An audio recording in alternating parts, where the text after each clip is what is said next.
but thank you, Katie. But we did send out a workbook that we'll be using. This is supposed to be interactive. Also, we're recording it too, so we hope to pass this on, or if you want to pass this on to any other owners, we'll be uploading it on our Instagram handles in the bio. But for those of you who I haven't connected with, I'm Danielle Williams. I'm the Northeast rep, and thank you for prioritizing today. These female owner calls, they've been taking on a different format and personality for each one. So Katie and I brought on two Floridians, two owners, 5+ year owners based out of Florida. Would love to hear how you ladies connected. But Nicole Aucoin is the founder of CrossFit HSN, and she also is the founder of Healthy Steps Nutrition and Mentoring. And then Dr. Christina Michelara, close enough, right? Yeah. She's also the affiliate owner in St. Augustine. Her affiliate's named CrossFit Tailwinds. Actually, I saw that your 5-year milestone anniversary was on our file on February 22nd, if I'm not mistaken.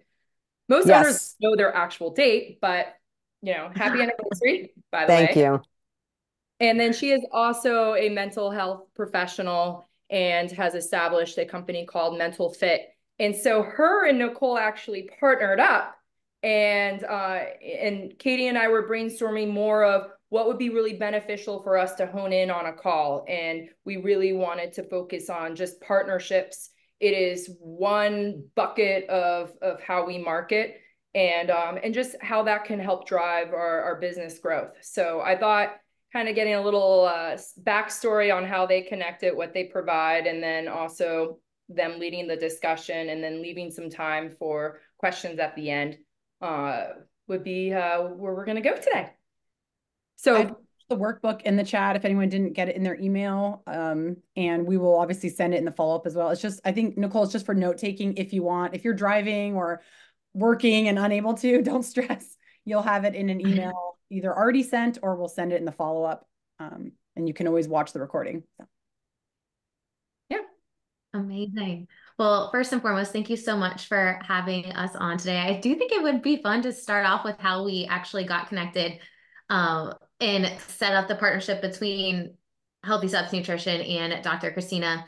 I always have a flexible approach when I look at partnerships. Like I want to meet someone, hear what their vision is, what their mission is, and if it aligns, see how we can potentially work together.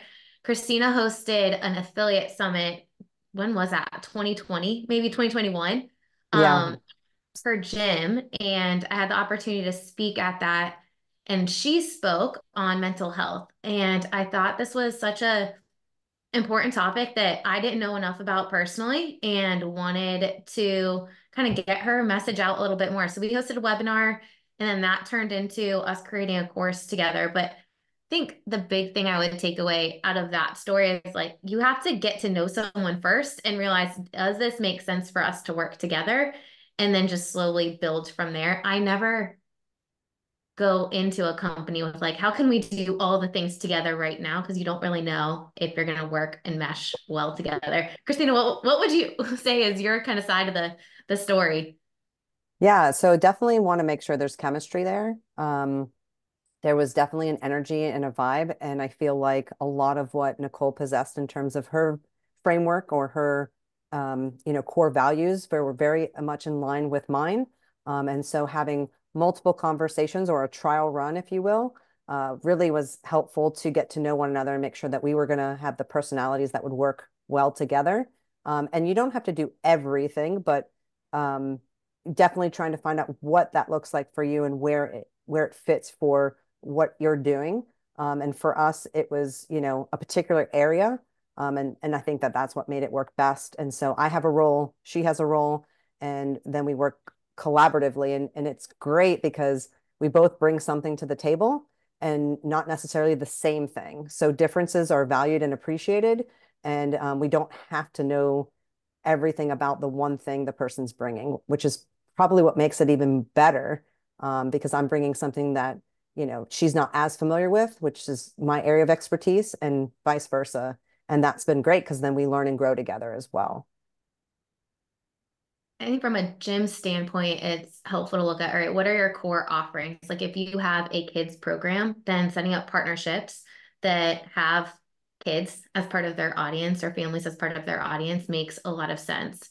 I'll definitely give you guys some different examples. We've set up a ton of partnerships over the years at Healthy Steps Nutrition, and the way it is today with our gym and our nutrition company, we actually get more referrals to start with nutrition from healthcare professionals than anything else.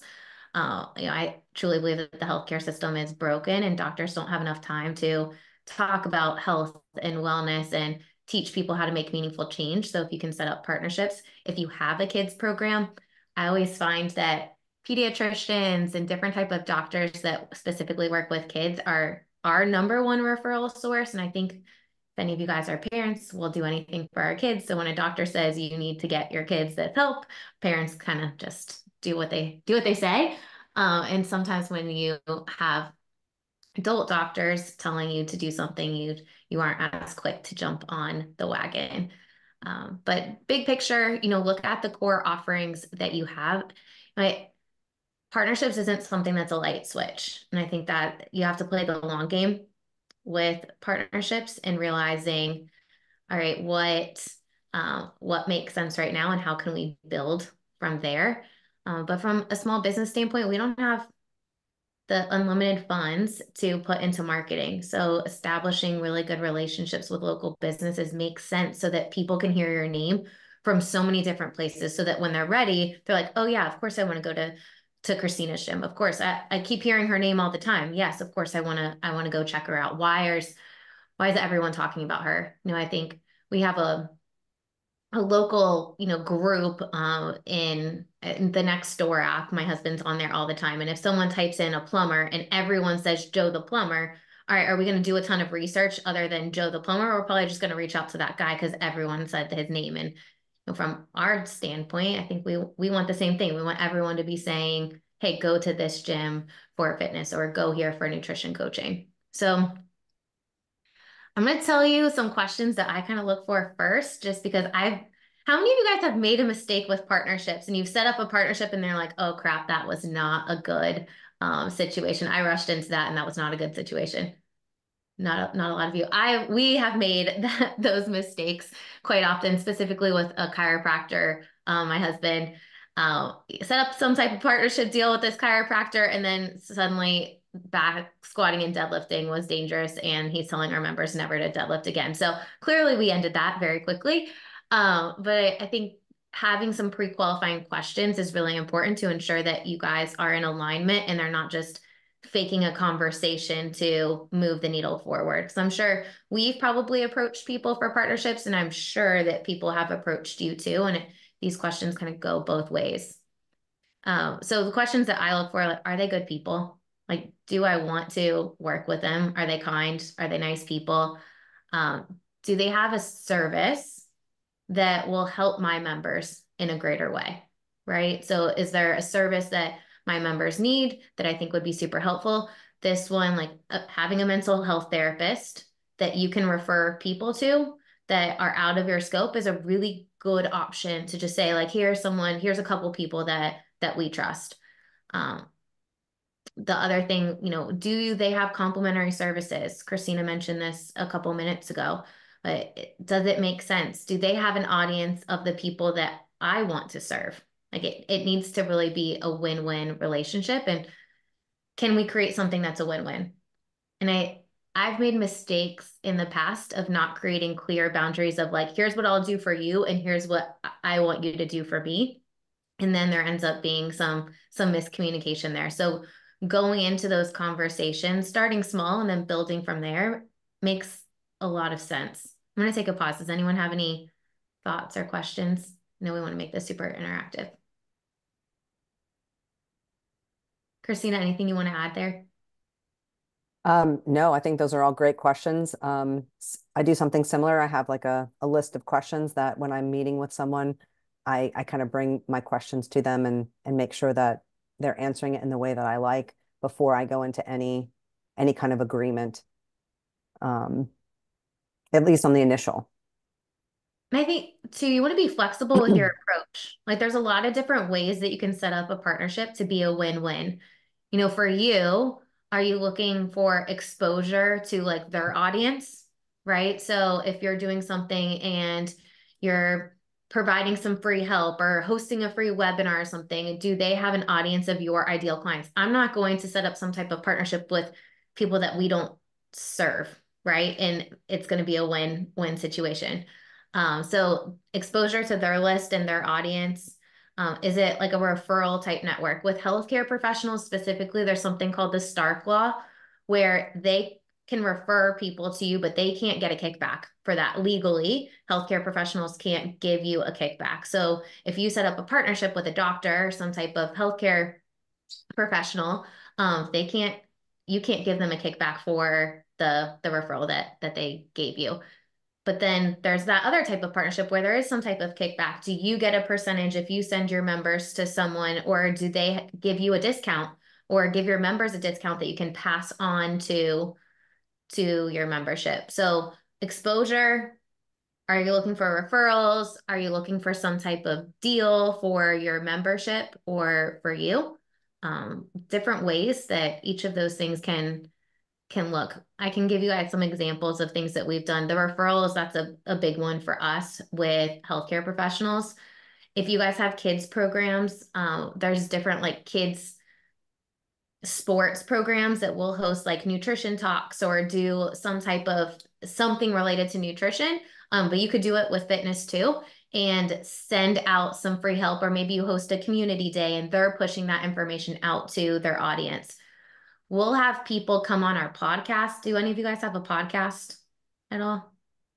If someone's listening to this recording, maybe they have a podcast. So, you know, if I wanted to work closer with a company, then I might have them on our podcast and start a conversation, and then they're sharing that podcast with their audience, which gains some exposure to that audience list. I think the other piece of the puzzle is knowing what you can provide to companies too, right? So you have a client list of people that love you and trust you. And if you say something, likely they'll probably do it, right? So if someone asked me for a mental health therapist and I said, here's a couple options, they're probably going to go to one of those people instead of trying to do all the research themselves.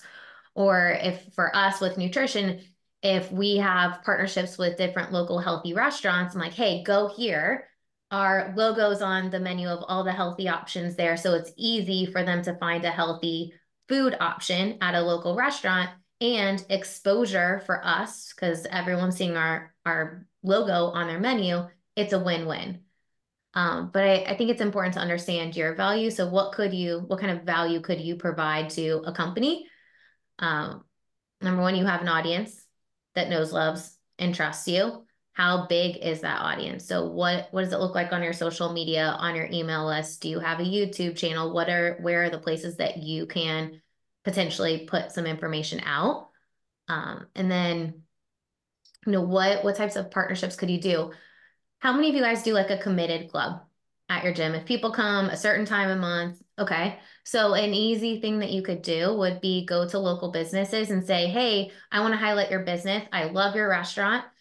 Would you be willing to donate a gift card for us that we can raffle off in our committed club?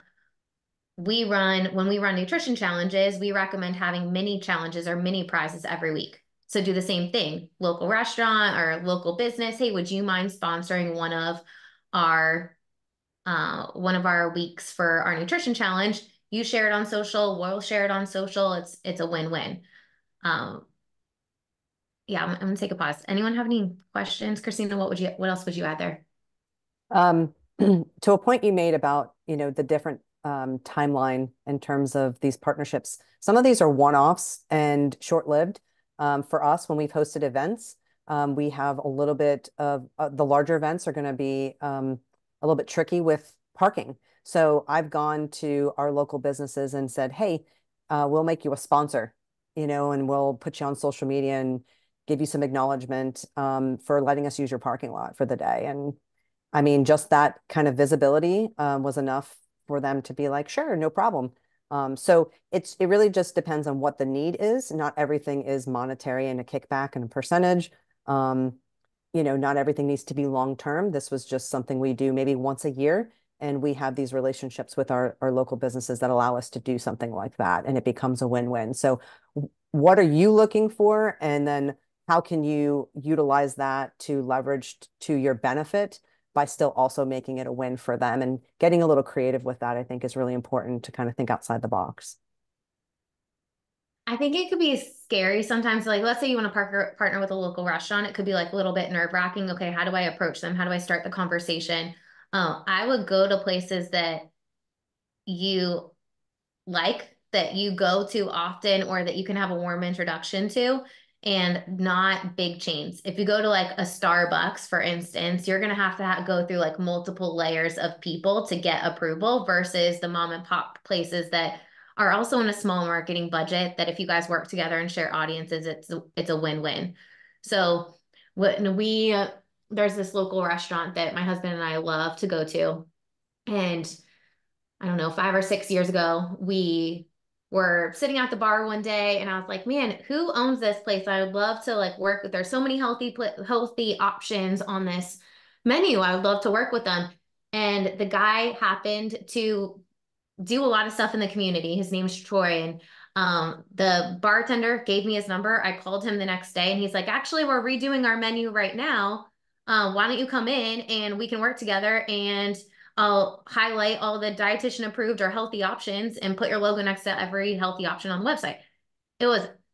That probably was like the fastest time I've ever gotten onto a menu at a restaurant. But I think just having a conversation, hey, Katie, you own a restaurant. I love this place. You have a ton of healthy options. I always love to be able to highlight places for my members to go to stay on track while eating out. Can we work together? Maybe it's just a menu insert or a special that you run to start with during a challenge or whatever the case may be. And then you can build from there. It happened to be that guy was redoing his menu at the time. And 5 years later, we're still involved with their menu, which is pretty cool. But start small and then build from there. And don't be afraid for them to say no. Like, okay, no problem. Move on to the next place. There's tons of options out there. But if you go in with a help first mentality, then you're more likely to continue a conversation. At least that's what I found.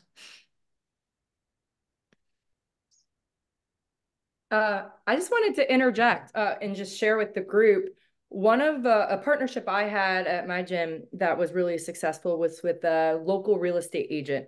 It started out, I was personal training her daughter, and then it just turned into a beautiful partnership where I find that real estate agents, they have their own marketing budget, and her brand was right on point with our brand. Hers was Build the Life You Love, or the Home You Love. So she would always include my gym information on all of her marketing. And then on top of that, she also would do a lot of marketing materials with videos and then trim them and edit them and give that to me for my use for my business. So it just was great over the years. And then for her, our community became a bedrock of future business. So yeah, just sharing that. Has anyone ever had a relationship with a real estate agent aside from like buying a house? Yeah, there's usually always one in the gym, any gym I've been to, and there's a lot of opportunities to educate your members. Unless I'm just I'm in a very transient area, so everyone's always looking to move here. But just throwing that out there. And you think if they're selling houses close to your gym, those people are moving there, they probably need a gym. Like that would be a great partnership to have for sure. They do. A lot of times they do like newsletters, or they want to let you know about what's cool in the neighborhood. I'm on a lot of those mailing lists, regrettably, but like I mean, as a garage affiliate owner, now my brain's going, I'm like, why don't I talk to some of these people and be like, hey, you want a cozy little gym in your neighborhood? Go see Katie. And I'm like, this is a great idea. Thank you guys. I have to quit my rep job. I'm going to be so busy in the garage. Christina, I think an interesting conversation. So in your gym, you have a lot of different healthcare professionals inside of the gym, and some of them rent space and some of them, like nutrition, you've brought under your umbrella. Talk a little bit about outsourcing versus having it in-house. I think that's an interesting piece when we look at partnerships. Yeah, of course. You always read my mind, Nicole. That was going to be my next point. How many of you have additional like space or offices in your gyms, like one or two? Anybody have like a massage therapist or anything that they're renting out? In the past. Yeah. So one option, and not everybody has, you know, a full setup where they've got the gym and multitude of offices. But one of the things we did here specifically is, so some people have like PTs or massage therapists, pretty common. Ours is like a full integrative healthcare center. So we have the gym, we have sports chiro, nutrition, which is housed underneath our gym through HSN. And then we have a PT, and my mental health practice is also here. So we have basically the full mind and body, you know, recovery services to be able to address person-centered care is basically what we call it. And that has, you know, that's a more bigger project because you're managing all of this, right? So it's great. And some of the benefits of that is like offsetting your rent and things like that. But some of the things to take into consideration is a lot of the things that we've been talking about, like having the right fit, right? Not just taking anybody in just to cover the bills is really important. It can get pretty exciting, and it's also, you know, a little bit daunting because you do, in a lot of cases, have the space to fill and maybe even a little bit more of an expensive rent as a result of that. So fear can easily drive you to want to fill that space, but you really don't want to rush into it, because if you get the wrong fit, as we've mentioned, it could do some damage to your brand and your reputation. And so for me, it's like always understanding your value, your mission, and never steering away from that. And so the right person will come in, and picking those people that share the similar philosophy and support, obviously, CrossFit, because that's what we do. And that my chiropractor is not going to tell our athletes they should stop CrossFitting. So oddly enough, in my case, every provider is also a level 1 or higher. So that's great. Hopefully we'll see more of a trend where there's healthcare professionals getting their MDL1s and so forth. That'd be awesome.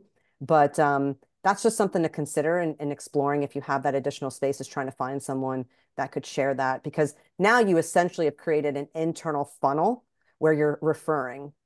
And so part of the agreement between you becomes, not only do you share the philosophy of care and the support of your fitness, and what that brings to it is that you also have this loyalty of like, we're going to refer to one another first when it's appropriate and within scope before we outsource. So we're insourcing first, then we outsource when needed. And that could be a huge opportunity to funnel in clients and members into your space, which is awesome. So that's the benefits of having it in-house. And when the synergy is there, it's amazing, and you can definitely showcase an awesome product in your area that most likely no other gym modality is doing this, right? However, we don't do all things, and there are times where it's appropriate to outsource. And in that case, you want to have that preferred list, which Nicole talked a little bit about, which is you going out and leveraging those connections to healthcare providers, not just so that they can send people to you, but that you have a place for your members. Because first and foremost, in my opinion, my members' well-being is a priority, and it becomes a retention effort at this point now. Because if someone's having an issue mentally or physically, I want to know that I can hand them a list of people that I trust and respect and support CrossFit, and they can then leverage that partnership back and take care of my client, because now I'm going to retain them most likely, because someone's not telling them they should stop moving altogether, or CrossFit's going to hurt them. So there's a lot of benefits to having that. And it looks like you're prepared, right? I mean, I have them posted in my gym so someone can grab it on their own, or I can discreetly have those conversations one-off with my members to be like, hey, you know, it sounds like you're going through something. How often do your members dump things on you that you didn't see coming, right? Because they build this connection with you, and now they want to tell you something. And you're like, whoa, what do I do with that? We're not, you know, we're coaches, right? We're not meant to take on all of the problems, but we do want to have a place to kind of send them that we feel comfortable and confident in. So that's the outsourcing becomes really vital, I think, as a retention tool. Love it. Last The last summit that was in Texas, there were so many questions about healthcare partnerships and connecting with healthcare professionals. Do you guys want to hear a little bit more about that? Or what kind of questions do you guys have?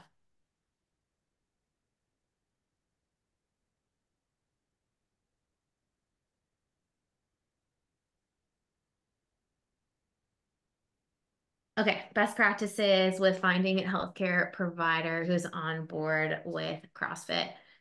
Yeah, so I would first start with any healthcare professionals that you have in your gym. Like, do you have any doctors or nurse practitioners or anyone inside of your gym, and have a conversation with them? Most of our healthcare professionals refer us for nutrition or nutrition and fitness. It's kind of rare that we'll have someone just refer for CrossFit. But one thing that we do with the healthcare professionals, especially like the pediatric doctors that we work with, is I'll go in and talk to the staff. So if the doctor says something, that doctor's in the office, in that room for like what, 2, 3, 5 minutes at most. Like they're not really spending a ton of time in the room with the patient and the parents. So having the nursing staff and everyone on board with, hey, here's what we do, here's how someone gets started. We'll even give our like direct discovery call scheduling link to the front desk person. So if the doctor says, hey, you really need to, reach out to Healthy Steps Nutrition to get help with nutrition, then the front desk person can just book them right as they're walking out. But I would go in and have a conversation, maybe do like a lunch and learn. Or Mike G from CrossFit Health has talked a lot about inviting them to come in to do like a workout inside of your gym for a specific doctor's office so that they can experience it and realize that we're not just flipping tires or doing crazy stuff, and make it a little bit more accessible. I always like to make it easy for people and go to them. So, all right, let me go and just have a conversation with you, tell you a little bit. Maybe we'll bring lunch so that we can just get everyone on the same page. Maybe you have flyers that you have in the waiting room of different doctors' offices so that people can learn more information with the QR code to book a discovery call or take the next step with you. If you host any like virtual nutrition seminars or virtual seminars, or maybe you are hosting a bring a friend week, then, sending that information to different partners that you have so that they can send it out to their email list would be a smart idea.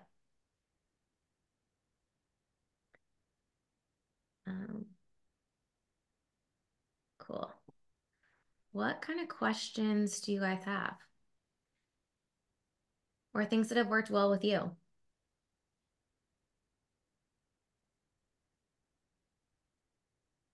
I have a question, Nicole. Yeah. On the different types of partnerships that you were mentioning, what have you found in your experience has been most, successful? Because you mentioned there's some where you're just trying to get exposure on the list, and then referral fees, but managing that without, let's just say having access to somebody's, books. If we're doing something with the PT and we're referring everyone there, but then we're not, we're not really able to track if somebody is referring us. I guess a long story short, what in your experience of those types of partnerships, not just with PTs, have been most successful? Yeah. So restaurants like passing on a discount to members, or like some type of perk for members is something that we've done often with different restaurants. If you're working with a meal prep company, maybe you have little flyers that they put in a bag that's going out to all of their members, and then your information is sent out in an email. Ultimately, the first thing that I usually go for is exposure, right? Like, hey, can we just work together? You have our clients would benefit from your service. And, I usually try to work with people first.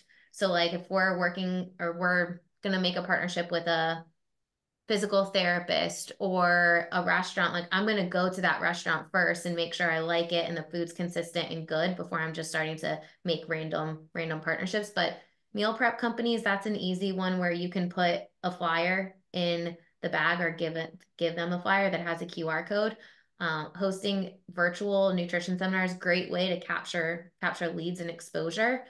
There's other things like HSN Mentoring has partnerships with Yeti, for instance. So like any gym that says that we've sent them, we don't get a kickback for that. I just pass on an extra discount that gyms that they want custom Yetis can go, and they tell them that the HSN sent them. So I think it's just kind of different with what are you looking for. If it's going to benefit our members, and and I like the company and they're good people and we can make it work and it's a win. And the win-win isn't necessarily a win for our company. It could just be a win for our members. Does that make sense? Yeah, thank you. For us, referral sources, healthcare partnerships are the biggest one. We've done a lot of, I'm very involved with our church too, and we've done a ton of stuff with our church. Like I ran a challenge there 2 years ago with 300 people. It was absolutely crazy, the craziest thing I've ever done. But it was really fun. And we've done a lot of stuff where like I'll go speak around health one Sunday and just provide some simple, helpful tips for people. And then, we're just building that relationship, and then they start listening to our podcast, and when they're ready they're going to come to us for help over some random nutrition company that they don't know and trust. So the long game with partnerships is really kind of, I think, the main takeaway. But look for companies, the cool thing about CrossFit gyms, there's probably a lot of owners that you guys have in your communities that, already love and trust you, and it'd be easy to start building that relationship. And I think an easy first step is a committed club raffle type of prize, or running a nutrition challenge, or maybe you give a giveaway at one of your intramural open workouts or something that you can just start small and then build from there.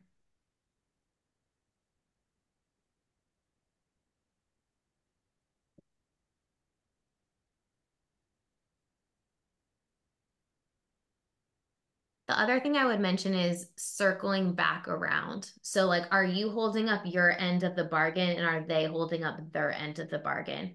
I think miscommunication around partnerships can cause a lot of frustration on one party if they feel like they're doing everything, and you feel like you're not getting your end of the stick. And I've definitely been in this scenario before, and ultimately it came down to lack of communication and revisiting, and sometimes having a tough conversation of like, okay, here's what we're doing to help you. Now, here's what we had decided that you were going to do, and that's not happening. So, as you build a partnership, revisit, like, is this really a win-win? Is it working out for both ends?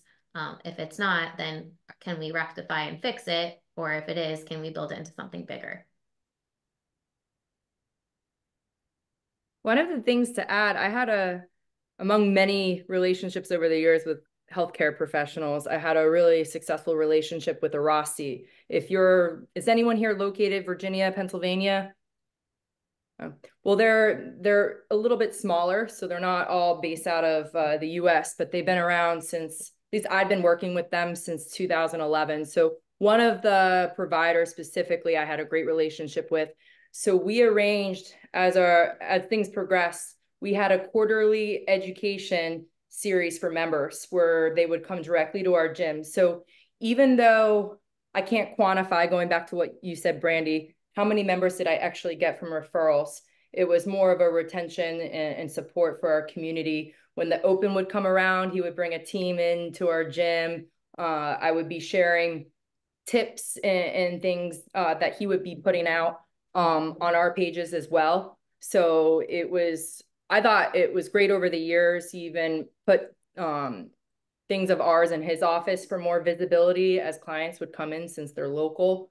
So it was that. And then also to touch upon, Nicole, what you said, like, if you look in your community, I know you guys are all owners, but it's like there's gems in there. Each person, having a really strong sense of what they do and what they can pull from. And so that's where I've always started. So yeah.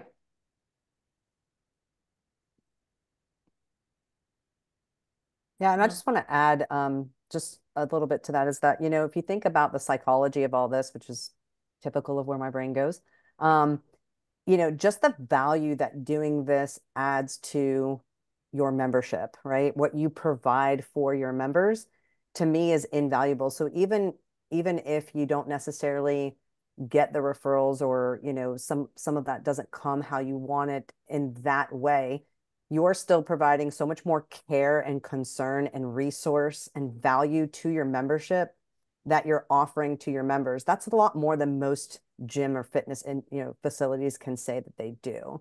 You know, you're giving these discount codes or these, you know, giveaways or these connections. You're going above and beyond your customer service to show how much you care, to try to bridge the gap and meet all of the needs you know that they're going to at some point potentially need. And you're more than just coming and working out. So that's kind of something you can even tie into your front end offer when you're discussing, when someone comes in and goes, oh, you know, what do you offer? What am I getting for this 185 a month? Well, you're getting this, this, and this, and we have, you know, discounts at this place, and, you know, all of that's included in your membership. I mean, that's something that you do offer. It's something they do get, and it's exclusive to your members. You can kind of word it in a way that helps to finesse your offering and what they're getting, and so they feel like they're getting more value, which I think is really important.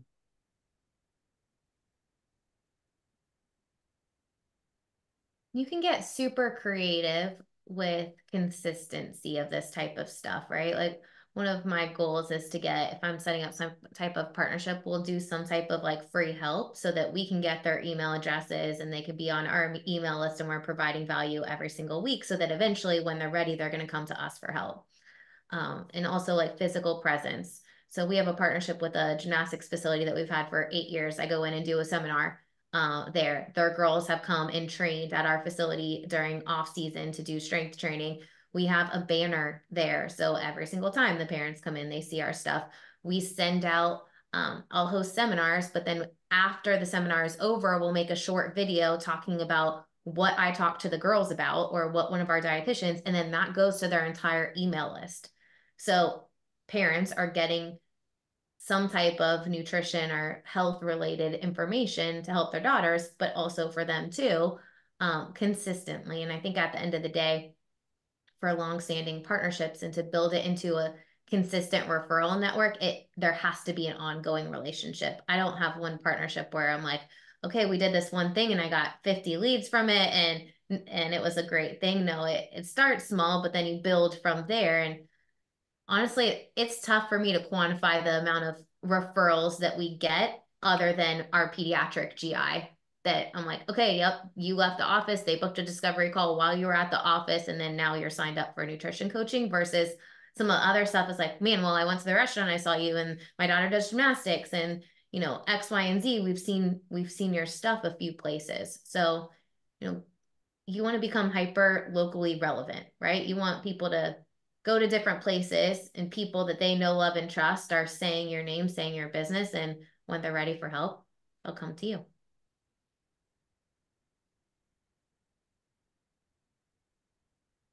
I like that. Hyper locally relevant. It's good. Good tagline.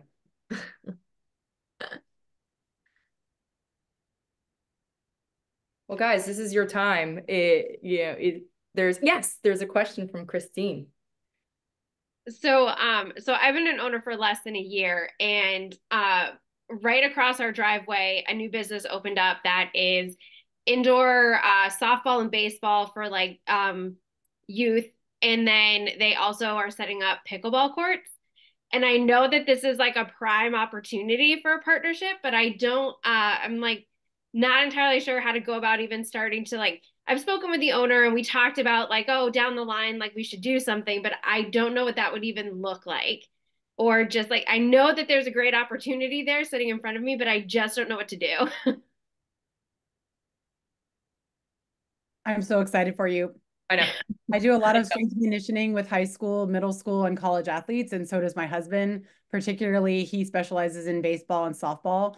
I specialize in volleyball, and somewhat of that is because our kids played volleyball and softball, and I played volleyball, and my husband played baseball, so we have a lot of background in the sport, but also the connection through our own kids. So that's how we have gotten clients. The fact that they're across the street and that you've already had conversations with the owners is huge. So I feel like, you know, some of the tactics that we've been learning about, you know, a simple sit down and coffee, talk about some things. To me, the obvious would be, you provide the strength and conditioning program that supplements the training program they have there. A lot of these clubs either don't refer or recommend, or they provide one in-house. So you want to get in early before they hire someone themselves and bring them in-house. So we've had that happen at the volleyball club that our girls participated in. They had an in-house program and they rolled it into part of the club fee. So it was not an optional opt-in, opt-out. Those are the kind of things you could discuss, but we paid for the club fee, obscene amount of money, and whether we like it or not, we paid for them to do twice a week or maybe 3 times a week, depending on the time of season, training with the coach that was on site. Because we are professional coaches, we opted our kids out of it and they came and trained with us. And what ended up happening was a lot of their teammates did the same thing. They weren't seeing results with that in-house person. And so they started coming to myself and my husband. So you going in with the pitch, sorry to take over right now, but I'm so excited. You go in with the pitch of like, this is what we do. This is our background. The big buzzwords, if you guys don't already work with kids or specifically this demographic, preteen, teen, and college, buzzwords like injury prevention, injury rehab, meaning if you do get hurt, you keep coming in because that's our specialty. We're not claiming to be physical therapists, but we will work all the uninjured limbs. We will make sure that you stay sport ready while you're still going to your PT or recovering from surgery or whatever it may be.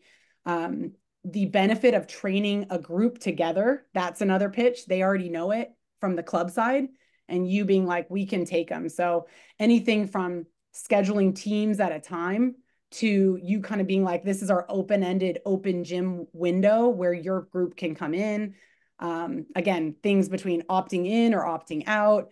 I would love to talk to you more about this. I don't want to take over the whole time, but if anyone has this kind of thing and wants to brainstorm, you can't tell it's my favorite. So I'll stop there. We've done stuff with volleyball and softball that's like a 6-week like program during their off season too. So like travel teams or whatever that have crazy practice schedule, you know, that might be a way to just start a conversation, do a 6-week, and then eventually build it into something bigger if they're not open to doing something big right away.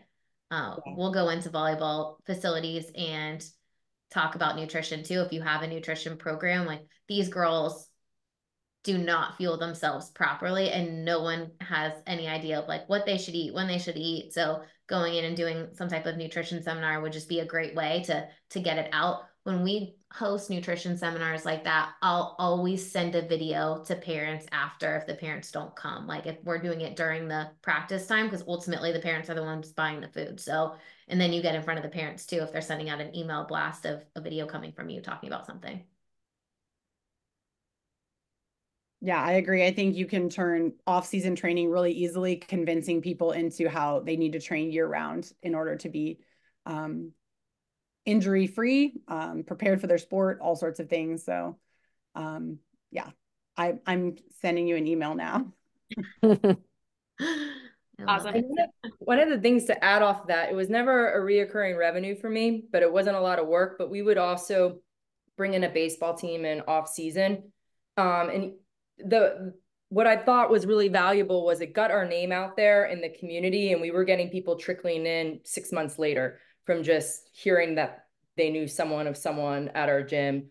And that connection was from within our gym, from a member who was like one other person removed from the coach of a local team.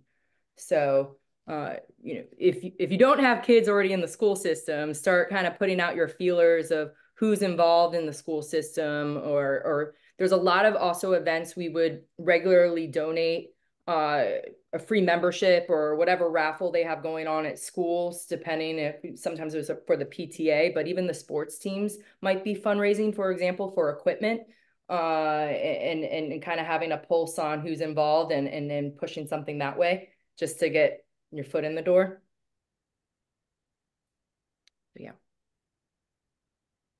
Yeah, be flexible with your approach. There's not like one answer, one size fits all. I think the long game with what you can do and providing some free help, building relationships and figuring out how you could work together in a bigger way is helpful.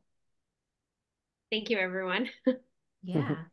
Christine, have you just tried proposing to them to come over to your gym and work out? I haven't yet. No, but it's a good idea. It's a number of our members actually know the other owner and some of their kids use the facility. So like I have a few different inns and I've just walked over there before too. So yeah, I definitely you definitely need to do something proactively. I mean, that's aggressive, but you know, if you gel, that's like another like come in and take some classes or, you know, however you want to approach that. Yeah.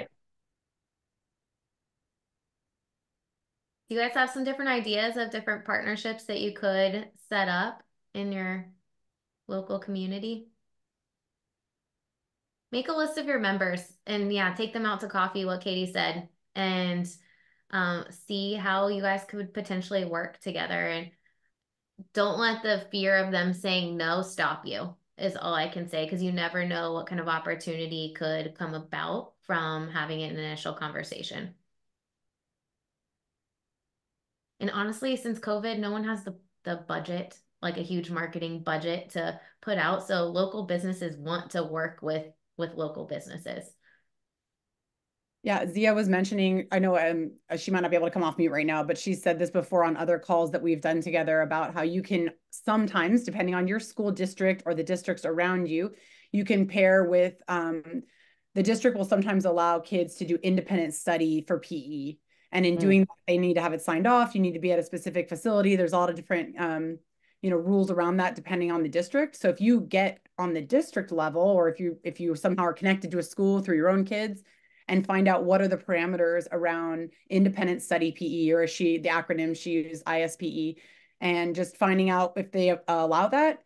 If you do the hard work of figuring those things out first, and then you can pass that on to your members, and they can pass that on to, their friends that are also part of the school, get a group of a couple kids, but often has to be signed off on in different ways. Again, she was suggesting it for like middle or high school level when sometimes they can do that if you, I remember one of the contingencies she mentioned was you have to be a part of a professional sport. So that would entail that the student would sign up for the Open maybe. And now they're technically training for this event and they can train year round with you. Yeah, and Zia was saying, at least in the district she's worked with, that the Open satisfies that if they are registering for that, participating in the events, of course. So something to consider. That's cool. And if you're hitting a wall, teachers are always, if you have a couple teachers in your community, they're always a good place to start with making further connections in schools. Yeah, we found a lot of success, especially for the younger kids in like PTO, like making friends with the person who's crazy enough to run the PTO. If you can get them supportive, it's really helpful. Like we just launched this inclusive program, and she happens to have a son that also would benefit from it. So since kind of buying in, she's just really helped spread the word. Or even just tagging, if you guys have kids in the school system, like I'll do a lot of tagging between like different chambers of commerce or the school pages. I mean, if they want to share the story or they're looking for content to put out there too of different programs that are launching, they will. And at least it gets you some eyes on it. That's great. I also don't know. Like, well, it's easy. You're doing it anyways. Are close to like the high schools or high school competitive sports, or if that's something you do want to get into. But even a lot of times you can be one of the sponsors and just get a banner up in the gym. And if CrossFit in big letters, but also sports strength and conditioning in big letters, rehab, recovery, whatever things you guys specialize in, nutrition, having those all in bold, and everyone's seeing that at every practice, every game. Could be a really, and then you're helping support the community. Your banner is only up there because you're contributing something to the program, some money or whatever it may be. And so they're seeing that they might want to, just something to look into. If you're already a part of the community, that's one way to get in. Yeah, that's a great point. You know what I did too that was helpful is I linked up with a couple different teams, again, more of like middle school and below, but they run, like we have a town field hockey team, we have a town lacrosse team. Now I love both those sports. I had never played, but I just offered to go and warm them up. And so the person who ran it was like super grateful because they have 150 kids inflowing and parents asking questions. And it's like, if you know someone's behind you day one and they're just running easy drills up and down the field and you make it fun and they see you in your sweatshirt and they hear what you're saying and that you got the kids going, all of a sudden they're like, oh, wait, do you run? Whatever. And the coach is always great. She'll announce where I'm from, what the gym is. And then I have her at the beginning and end of the session send out like friends and family of the youth field hockey or youth lacrosse team, they get 10% off their next session to come and see us, which is helpful. She has a database, far greater than even ours. And at least it just hits a different demographic. And we offer that both for our kids programs, but also our adult classes. So like, hey, you just are a friend of the program. We would love to have you and your family in, for fitness. Now, look, like nobody has a ton of time. It's not super fun waking up at 7 a.m. on a Saturday if you don't have a kid playing a sport to have to go warm them up. But I found that it's like free, quick 20 minutes, 30 minutes of your time to do, for some advertising and just getting yourself out there in the community. Like they said, the more people see your little logo in your face, the more helpful it is. Love that. That's great. I-9 leagues are a franchise type of thing too, and those email lists are giant. We've done stuff with our local I-9 and they have 100,000 people on their email list where we'll host like a free little virtual seminar talking about something like what to fuel, what to eat before, games or something. And then people register for that, we get their emails. So, think about how you can maybe partner with some other local places to provide some help and get exposure.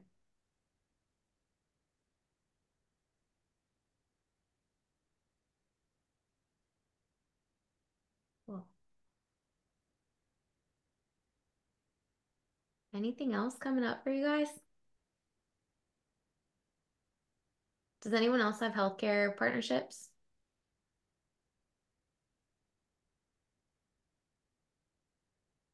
Not yet. No. Definitely an opportunity because healthcare professionals are overworked and they're trying to get 1 million people in a day and they're not able to provide the help that they know that their patients need. So if you build partnerships there, it's a really great consistent referral source and you could provide some free help like recipes or here's some at-home workouts or something that they could send out to their entire email list and get you guys some exposure. Now, when you are doing that, are you going directly to the practice to do it? Yeah, so we will, yes, go and have conversations. The pediatric GI that we have a really good relationship with, I knew him because we worked together, but then I ended up taking my kids years later to him. And so we just had a conversation and then it grew from there. So, if you have kids, their pediatrician that you go to, have a conversation with them and see how you can build from there. Once you have that initial conversation, it would be important to like set up something with the staff because you don't want just the doctor to know what you're doing. Ideally, the whole staff knows what you're doing and how you can help their patient list. Nicole, this is a little bit in line with going down the healthcare, partnership path. I just this week started having some conversations with OnePass, and I don't know if anybody on here is, working with that program, but I purchased from a former owner who had already established the program, but when we purchased the gym, that was not communicated to us. So to my surprise, last week I had a gentleman walk in and say, hey, I found you on this website. I'd love information. I signed up and now I want to be a member. And I thought, very awesome, but I don't know anything about this. So is anyone utilizing it? Do you find it to be valuable? I'm exploring it and I have one interested party so far. I used it for a little while. It depends, first of all, how much your membership is at your gym, because OnePass is going to give you, I think it's $10, maybe it's $15 per session. and you It's are up not to allowed. 15 now for up to Okay. 10 on a regular Yeah. member. So that's ship. $150 a month if they have perfect attendance. And so if that's the cost of your membership, great. Hope they come in, hope they create the consistency. But if that's not the cost of your membership, then you're just offering a discounted price for somebody who's not truly committed to your gym. So for me, my gym's $225 a month. So I was not willing to discount it that much for people who were going to come in periodically, not be committed to my program, and generally not CrossFitters. So needing more attention from the coaches for basically paying a discounted price. That's what I was most worried about, is like the fact that they've got access to all of these facilities. And in our area, we're the only CrossFit affiliate on the list. So like, great that we're not competing against, you know, any of the other folks down the street. However, I know when you come in and you're new and you're green, it's more taxing on the coaches, and, you know, can sometimes take away from some of the other participants that are in class. So thank you for class being pass? transparent. Yeah. It's kind of like that. Yeah. It's one pass, so it's in conjunction with United Healthcare, and so you're not allowed to charge them more money, which is the part that drives me crazy. So if they want to come more, you're not supposed to charge them. That's what the contract says, and so it's tough because they're discounted members. They're never going to commit, and they need more attention. Now, the only time that I negotiated with One Pass, and I had to go through a lot of hoops to get it, was I'm only doing One Pass for I have a master's class, a 60 and up class. And I will do One Pass for 60 and up Medicare. I will only do their Medicare program because 75, 80, I have a 92-year-old. He works out once or twice a week anyway, so that's fine. And that's all that he can afford. And he's on a fixed income. And I had to really fight for that, but they did do it. So I know they will.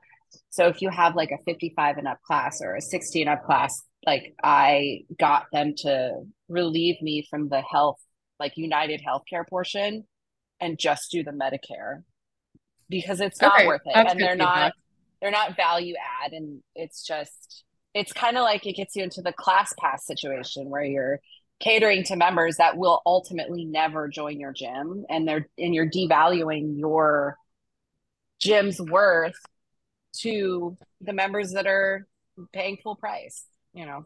So I personally did not agree with One Pass as far as that goes, but I got their Medicare. Thank you. Well, guys, I want to be respectful of everyone's time. We're closing in on 3 o'clock, but thank you for joining. Really big shout out to Dr. Christina and Nicole for being on this call and just chiming in with all your experience. I'm going to be following up. Katie and I will be following up with an email. I always take notes, but I'm going to try to recap some of this along with passing the recording to you as well. And if you have any questions, please don't hesitate to reach out to Katie and I. Even if you're not our reps and you've been on this call, we're always here to support you. And that's it. I don't know, Katie, if you wanted to jump in. We're still locking in the date for the March one. I'm trying to work with our guests on when that is. So we will probably not have that in the email recap, but we will post it as soon as we know when the March call will be. Are we going to let the cat out of the bag of who's going to be on the March? I don't want to jinx it, but we have some exciting guests with the program that they're launching that could work out in your affiliate as well. So we'll totally blast it from the rooftops once I